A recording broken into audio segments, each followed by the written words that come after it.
She was halfway home when she saw something strange. A shape on the ground. At first, she thought it was a pile of clothes. Then she saw it move.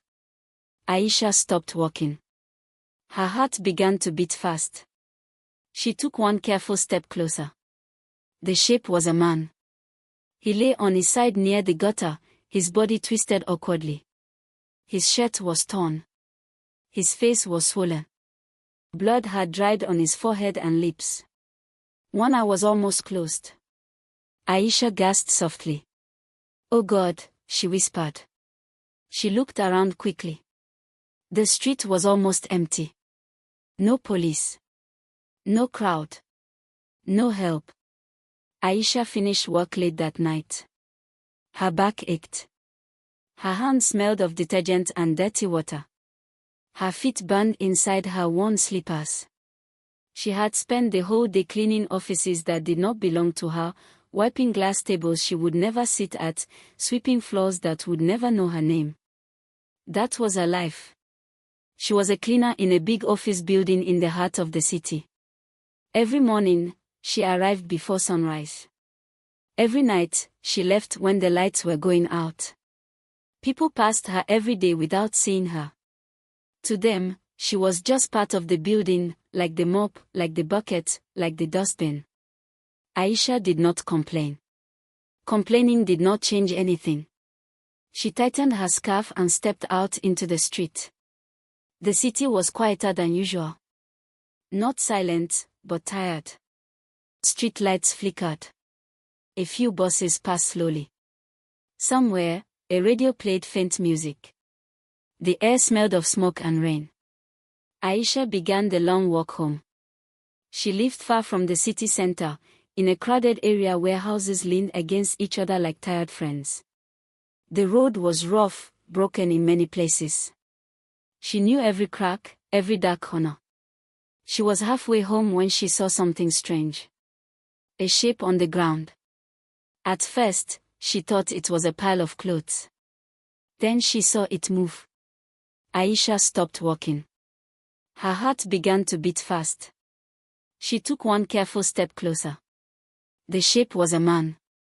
He lay on his side near the gutter, his body twisted awkwardly. His shirt was torn. His face was swollen. Blood had dried on his forehead and lips. One eye was almost closed. Aisha gasped softly. "Oh God," she whispered. She looked around quickly. The street was almost empty. No police. No crowd. No help. Just her. Her first thought was fear. In the city, situations like this were dangerous.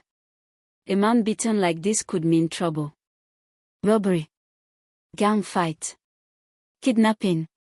Police questions. She told herself to walk away. Just walk away. But her legs did not move. The man made a sound. A low, painful sound. Like someone trying to breathe through fire. Aisha dropped her bag and rushed to him. "Sir," she said softly. "Can you hear me?" His eyelids fluttered.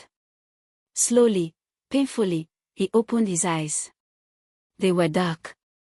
Deep. Full of pain. He tried to speak. Blood filled his mouth. "Please," he whispered. "Help me." That was all it took. Aisha forgot her fear. She struggled to lift him. He was heavy, but weak. His body leaned against her like it had given up. She wrapped his arm around her shoulder and dragged him slowly toward the nearest alley, away from the open road. Her heart pounded. Every sound made her jump. When she reached a quiet corner, she laid him down carefully and looked at his injuries. His face was badly beaten. His ribs looked bruised. His hands were shaking. "Who did this to you?" she asked softly.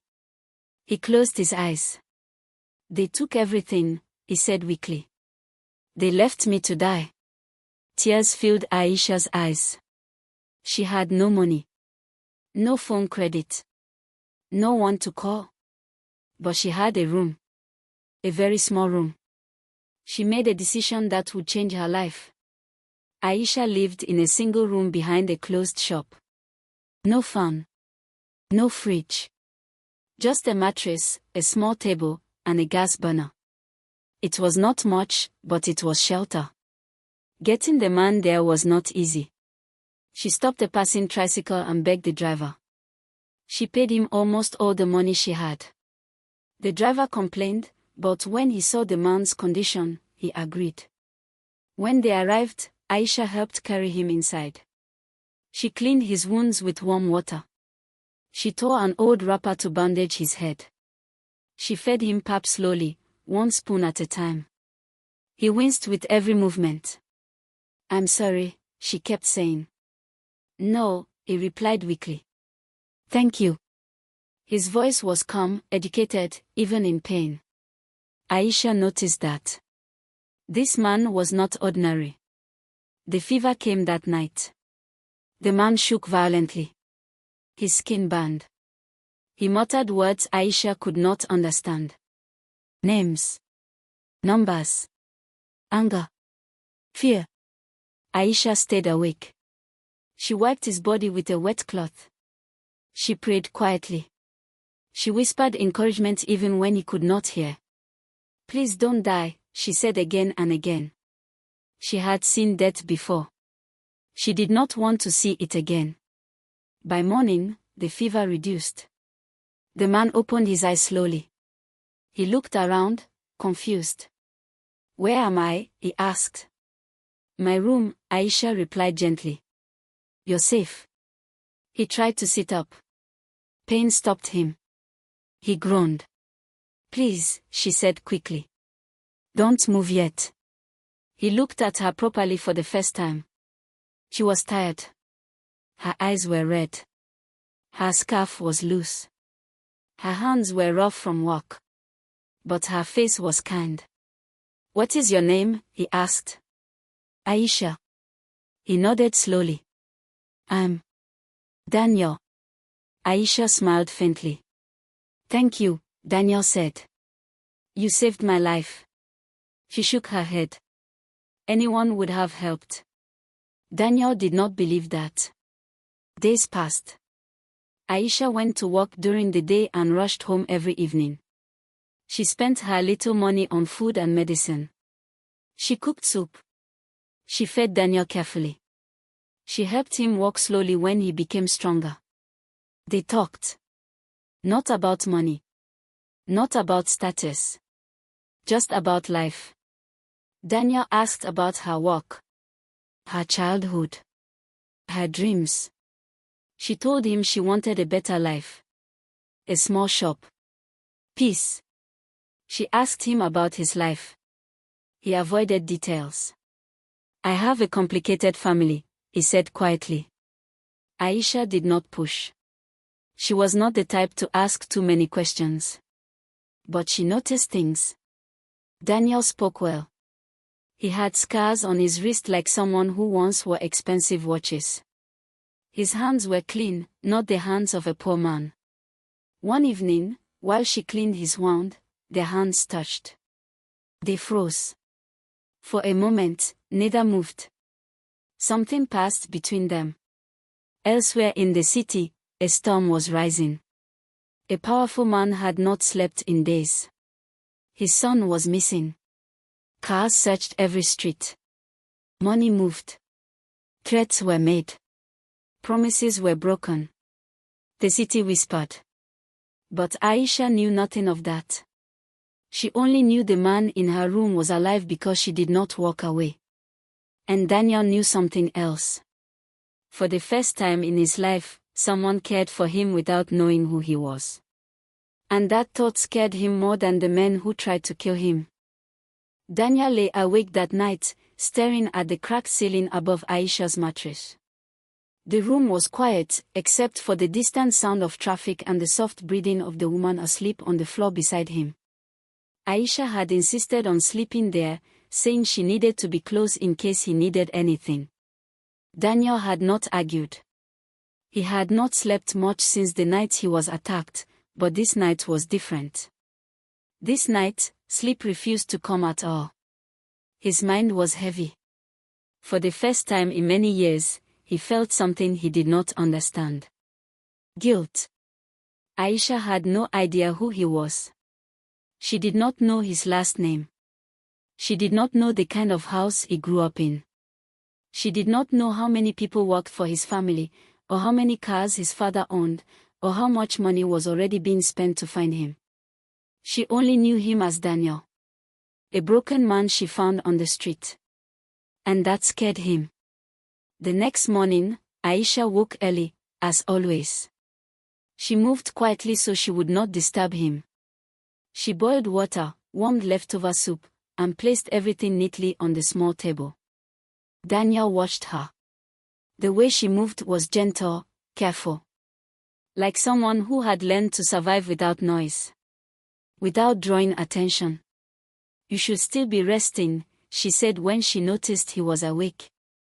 "I'm feeling better," Daniel replied. That was partly true. His body was healing. His heart was not. Aisha helped him sit up and handed him the bowl. "Eat slowly," she said. "Your body is still weak." Daniel obeyed. After a while, he spoke. "Aisha, why did you help me?" She looked surprised. "What kind of question is that?" "You could have walked away," he said quietly. "Most people would have." Aisha thought for a moment. "My mother once collapsed on the road," she said slowly. People passed her. They looked. They did nothing.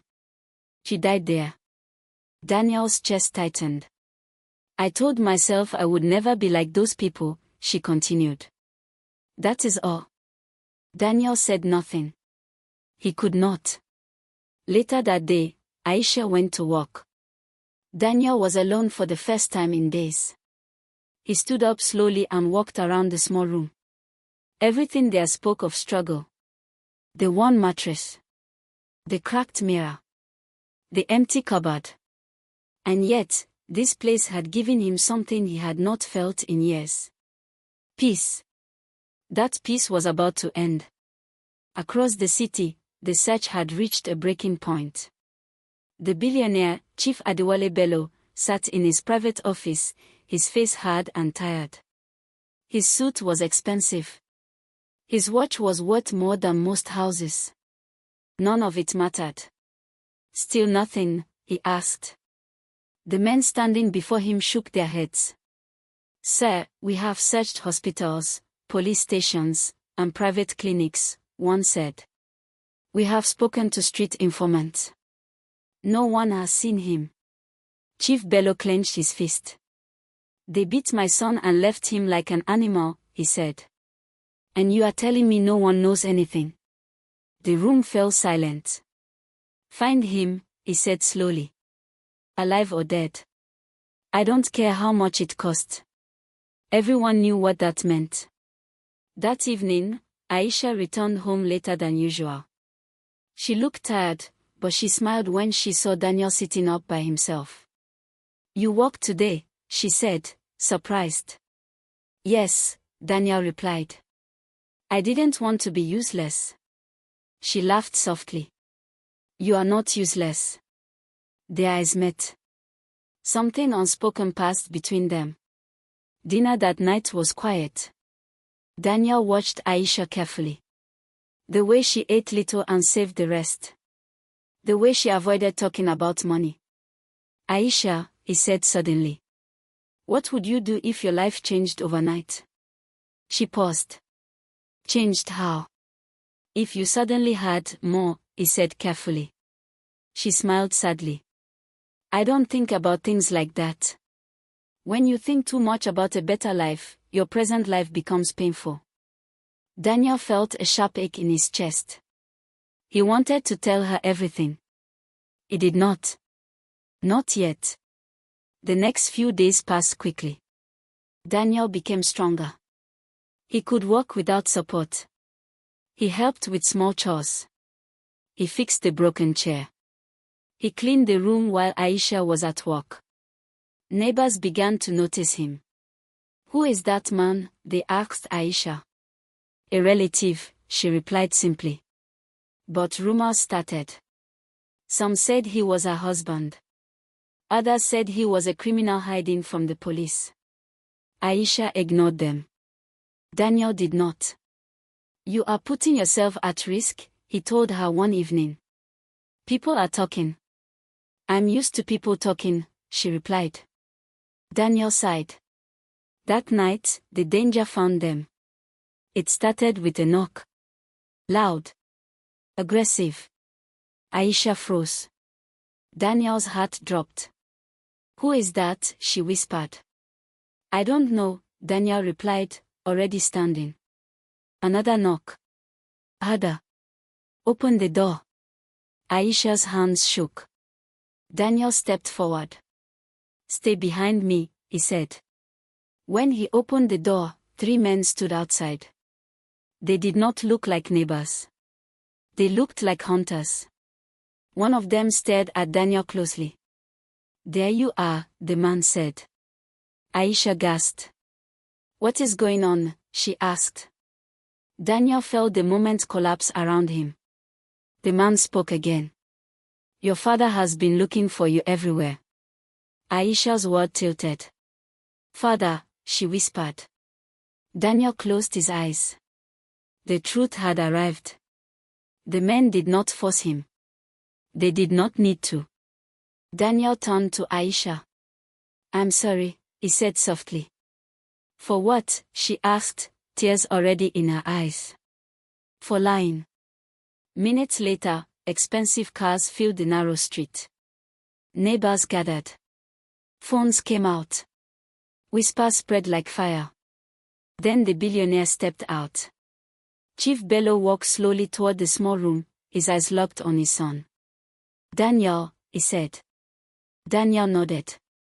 I'm here. Chief Bello's gaze shifted to Aisha. Is this the woman? Daniel answered before she could speak. Yes. She saved my life. Chief Bello looked around the room. Then he looked at Aisha. You took my son in, he said slowly. You fed him. You cared for him. And you asked for nothing. Aisha could not speak. Her legs felt weak. You did what many people with money would not do, Chief Bello continued. You showed kindness without knowing who he was. He turned to his men. We are going to help her. But Daniel was no longer looking at his father. He was looking at her. And in his eyes was fear. Because the life that was about to change hers might take him away from her forever. The narrow street was no longer quiet. Neighbors stood outside their rooms, whispering loudly. Some pointed. Some stared at the expensive cars like they were seeing a miracle. Children climbed on stones to see better. Phones were raised, recording everything. Aisha stood frozen in her doorway. She felt small.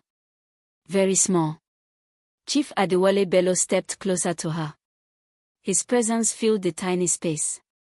He was tall, well-dressed, and carried the kind of authority that did not need shouting. You are Aisha, he said. She swallowed. Yes, sir. You live here, he asked, looking around again. Yes, sir. There was no shame in her voice. Only truth. Chief Bello nodded slowly. This place saved my son's life, he said. That makes it important. Daniel stepped forward. Father, please, he said quietly. She doesn't understand what is happening. Chief Bello turned to his son. Then explain, he said. Daniel looked at Aisha. Every word felt heavy. My name is Daniel Bello, he said. My father owns Bello Group.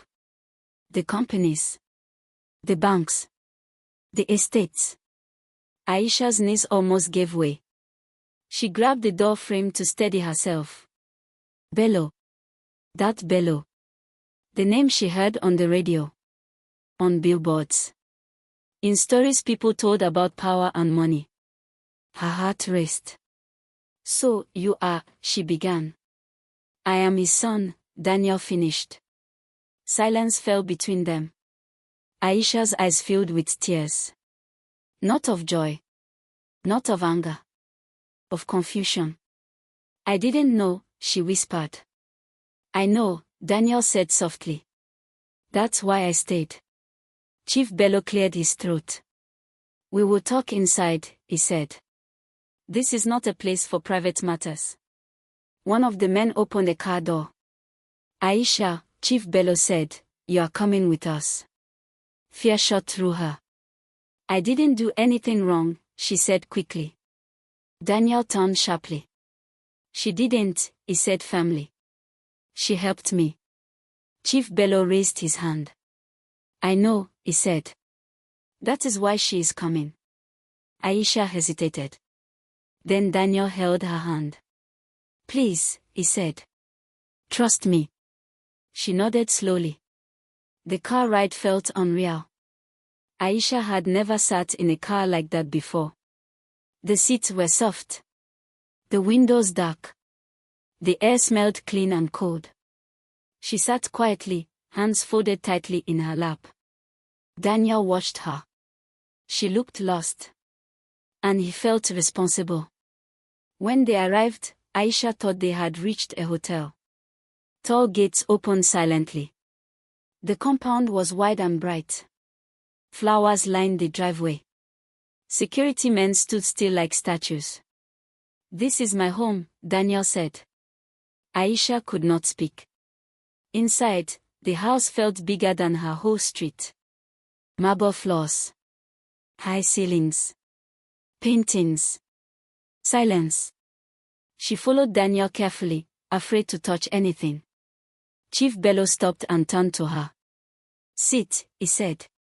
She sat. He sat opposite her. You saved my son, he said again. Tell me why. Aisha looked down. I already told him, she said softly. I couldn't walk away. Chief Bello studied her. Do you know how many people walk away every day? He asked. She nodded. Yes, sir. He leaned back. Most people would have helped only if they knew who he was, he continued. You helped because he was human. Daniel felt his throat tighten. Chief Bello stood. From today, he said, you will no longer clean offices that do not know your name. Aisha looked up sharply. I don't understand. You will be given a house, he said. A business. Education if you want it. Anything reasonable. Her mouth opened. No sound came out. This is not charity, Chief Bello added. This is gratitude. Tears ran freely down her face. Thank you, she whispered. Daniel smiled faintly. But the smile did not reach his eyes. Because he knew this was not the end. It was the beginning of something harder. Days passed. Aisha's life changed faster than her mind could follow. She moved into a small but beautiful apartment owned by the Bello family. She was given clothes, money, help. People who once ignored her now greeted her with smiles. But inside her, something felt wrong. She missed her old room. She missed cooking with one pot. She missed Daniel. Because Daniel had become distant. He was busy. Meetings. Doctors. Security briefings. When they finally spoke alone, she asked him, Are you okay? He hesitated. My father wants me to leave the city for a while, he said. Her heart dropped. Why? For my safety, he replied. And, to forget. To forget what? She asked quietly. Daniel looked at her. This, he said. Us. The word hurt. Aisha stood slowly. I see, she said. That's not what I want, Daniel said quickly. But our worlds are different, she finished. He nodded. She smiled sadly. I knew from the beginning, she said. I just didn't know when it would end. Daniel reached for her hand. She did not pull away. I don't regret helping you, she said. Even now. Daniel swallowed hard. I don't regret staying alive because of you. They sat in silence. Love stood between them. And so did reality. Chief Bello watched his son closely. You care for her, he said one evening. Yes, Daniel replied. She is not part of our world, Chief Bello said calmly. Daniel met his father's eyes. Neither was I, when she found me. Chief Bello said nothing. That night, he made a decision. A week later, Chief Bello called Aisha to his office. You love my son, he said plainly. She did not deny it. Yes, sir. My son loves you, he continued. Her breath caught. But love alone does not build a life, he said. Strength does. Character does. He stood. You have both, he said. You saved him when money could not. He paused. If you choose each other, it will not be easy, he added. People will talk. They will doubt you. Aisha lifted her chin. I am used to that. Chief Bello nodded. Then I will not stand in your way. Daniel found her that evening. What did my father say? He asked anxiously. Aisha smiled through tears. He said we should stop pretending we are afraid. Daniel laughed, breathless. He pulled her into his arms. This time, there was no fear. Only choice.